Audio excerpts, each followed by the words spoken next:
ओंकारेश्वर ज्योतिर्लिंग की कथा, इतिहास एवं रहस्य।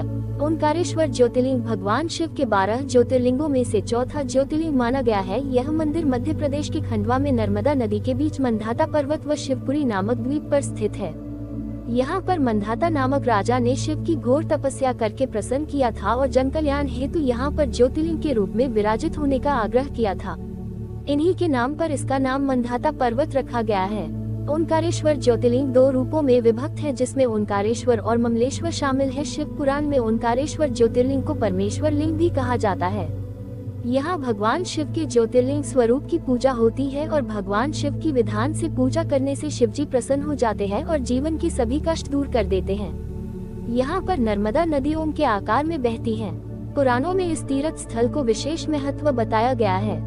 यहाँ तीर्थयात्री सभी तीर्थों का जल लेकर ओंकारेश्वर को अर्पित करते हैं, तभी सारे तीर्थ पूर्ण माने जाते हैं। इस मंदिर में शिव भक्त कुबेर ने भगवान की तपस्या करके शिवलिंग की स्थापना की थी। भगवान शिव ने कुबेर को देवताओं का धनपति बनाया था और कुबेर को स्नान करने के लिए शिव जी ने अपने जटा से कावेरी नदी उत्पन्न की थी।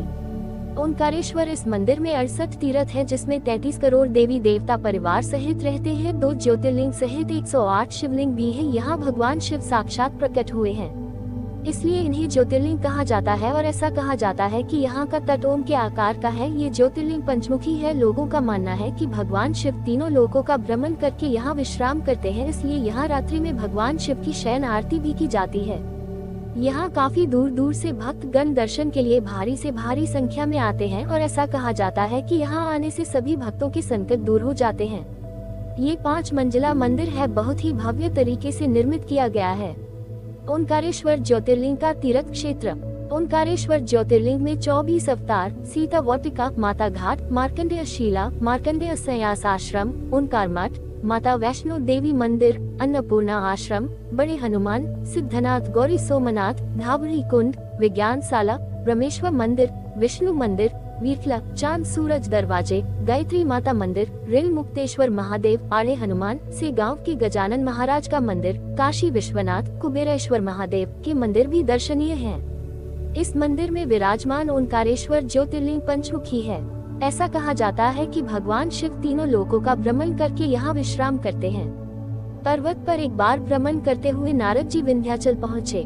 पर्वतराज विंध्याचल ने नारद जी का बड़ा आदर सत्कार किया और बड़े अभिमान के साथ कहा कि मुनिवर मैं सभी प्रकार से समृद्ध हूँ। नारद जी विंध्याचल की ऐसी अभिमान भरी बातें सुनकर लंबी सांस खींचने लगे। ऐसा देख विंध्याचल ने नारद जी से इसका कारण पूछते हुए कहा। पर्वत ने कहा कि मुनिवर ऐसी कौन सी कमी आपको दिखाई दे रही है जो देखकर आपने लंबी सांस खींची। पर्वतराज विंध्याचल के पूछने पर नारद जी ने कहा, तुम्हारे पास सब कुछ होते हुए भी तुम सुमेरु पर्वत से ऊंचे नहीं हो। सुमेरु पर्वत का भाग देवलोक तक जाता है और तुम्हारे शिखर का भाग वहां तक कभी नहीं पहुंच सकता। ऐसा कहकर नारद जी वहां से चले गए। नारद जी द्वारा ऐसी बातें सुनकर विंध्याचल को बहुत दुख हुआ और वह मन ही मन शोक करने लगा। इसके पश्चात जहाँ भगवान शिव साक्षात शिवलिंग के रूप में विराजमान है, वहाँ पर विंध्याचल शिवलिंग स्थापित कर भगवान शिव की आराधना करने लगा और लगातार भगवान शिव की 6 महीने तक पूजा अर्चना की। विंध्याचल की सच्ची श्रद्धा से प्रभावी होकर भगवान शिव साक्षात प्रकट हो गए और विंध्याचल को दर्शन दिए और से वर मांगने को कहा। विंध्याचल ने कहा, हे देवेश्वर महेश, यदि आप मुझ पर प्रसन्न हैं तो मुझे कार्य सिद्ध करने वाली अभीष्ट बुद्धि प्रदान करें। भगवान शिव ने विंध्य को उत्तम वर दिया। उसी समय देवगण और कुछ ऋषिगण भी वहां आ गए। उन्होंने भगवान शंकर की विधिवत पूजा की और स्तुति के बाद भगवान शिव से अनुरोध किया कि वह उसी स्थान पर विराजमान हो जाएं। भगवान शिव ने उन सब की बातों को स्वीकार कर लिया और वहां पर स्थित एक ही ओंकार लिंग 2 स्वरूपों में विभक्त हो गया। प्रवन के अंतर्गत जो सदाशिव उत्पन्न हुए उन्हें ओंकार के नाम से जाना गया। इसके अलावा पार्थिव मूर्ति में जो ज्योति प्रतिष्ठित हुई उसे परमेश्वर लिंग के नाम से जाना जाता गया।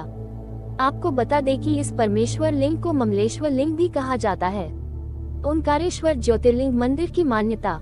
ओंकारेश्वर तीर्थ नर्मदा क्षेत्र में सर्वश्रेष्ठ माना गया है। शास्त्र की मान्यता है कि कोई भी तीर्थयात्री चाहे कितने ही तीर्थ भ्रमण कर ले, किंतु जब तक वह ओंकारेश्वर में सभी तीर्थों का जल लाकर यहाँ नहीं चढ़ाता, उसके सारे तीर्थ अधूरे ही होते हैं। ओंकारेश्वर तीर्थ के साथ नर्मदा जी का भी विशेष महत्व है। शास्त्र की मान्यता है कि जमुना जी में 15 दिन स्नान तथा 7 दिन स्नान करके जो फल प्रदान करता है, इतना पुण्य फल सिर्फ नर्मदा जी के दर्शन मात्र से प्राप्त होता है। ओमकारेश्वर ज्योतिर्लिंग का महत्व। ओमकार मंदिर के भीतर अनेक मंदिर हैं। नर्मदा के दोनों दक्षिण और उत्तरी तट पर मंदिर है। अगर कोई भक्त ओंकारेश्वर क्षेत्र की तीर्थ यात्रा करता है तो उसे केवल ओंकारेश्वर ज्योतिर्लिंग के दर्शन ही नहीं बल्कि वहां बसे अन्य 24 अवतारों के भी दर्शन करना चाहिए। ओंकारेश्वर की महिमा का उल्लेख पुराणों में शंकर पुराण, शिव पुराण व वायु पुराण में किया जाता है। हिंदुओं में सभी तीर्थों के पश्चात ओंकारेश्वर के दर्शन व पूजन का विशेष महत्व है। तीर्थयात्री सभी तीर्थों का जल लेकर ओंकारेश्वर में अर्पित करते हैं, तभी सारे तीर्थ पूर्ण माने जाते हैं। यहाँ विराजित भगवान शिव के ज्योतिर्लिंग के दर्शन मात्र ही अनेक मनोकामना पूर्ण हो जाती है। ओंकारेश्वर धाम किसी मोक्ष धाम से कम नहीं है। ओम के आकार में बने धाम की परिक्रमा कर लेने से मोक्ष की प्राप्ति होती है।